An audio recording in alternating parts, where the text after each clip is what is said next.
قبل سنوات قليلة لم يكن يعرف اسمه سوى متابعين الفئات السنية في فرنسا. أما اليوم فقد أصبح أحد أكثر اللاعبين الشباب حديثا في أوروبا والعالم. لاعب يملك هدوءا استثنائيا وذكاء يجعل عمره مجرد رقم. إنه أيوب بوعدي، الجوهرة المغربية التي يرى فيها كثيرون مستقبل خط وسط أسود الأطلس.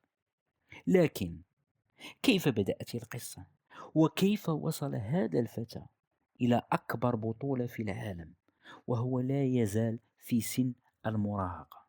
هذه هي القصة الكاملة لأيوب بوعدي. ولد أيوب بوعدي في فرنسا داخل عائلة مغربية، ومنذ طفولته كانت الكرة أكثر من مجرد لعبة.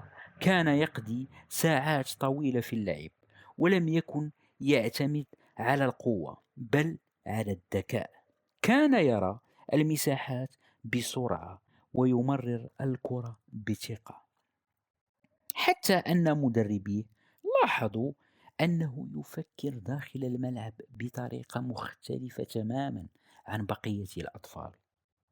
وهنا بدأت الرحلة ليلتحق بأكاديمية نادي ليل الفرنسي، النادي المعروف بصناعة المواهب. وهناك تطورت قدراته وبسرعة كبيرة.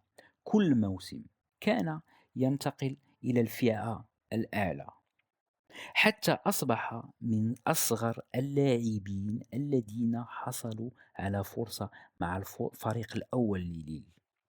ولم يحتج إلى وقت طويل لإثبات نفسه داخل هذا النادي، لأنه كان يلعب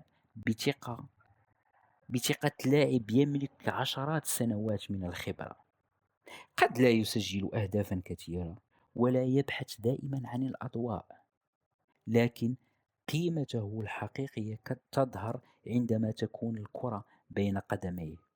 يمتلك هدوءا نادرا، تمريرات دقيقة، ورؤية ممتازة داخل الملعب، ويعرف متى يسرع اللعب ومتى يبطئه.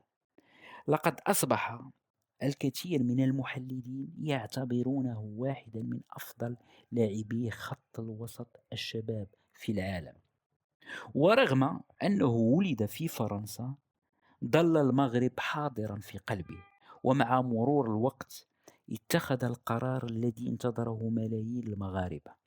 اختار تمثيل أسود الأطلس، قرار أسعد الجماهير، لأن المنتخب لم يكسب لاعبا موهوبا فقط، بل لاعبا يمتلك شخصية كبيرة رغم صغر سنه.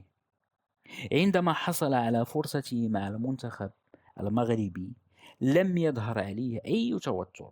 لعب بثقة كبيرة رغم أن البدايات مع المغرب كانت صعبة في مونديال 2026 في أمريكا وكندا والمكسيك. وساهم في بناء الهجمات وأثبت أنه قادر على اللعب في أعلى مستوى.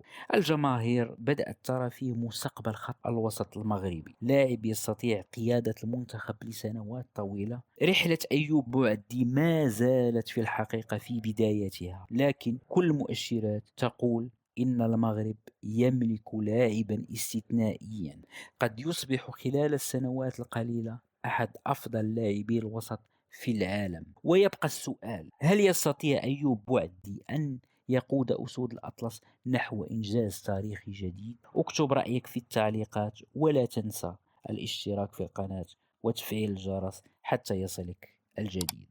سلام.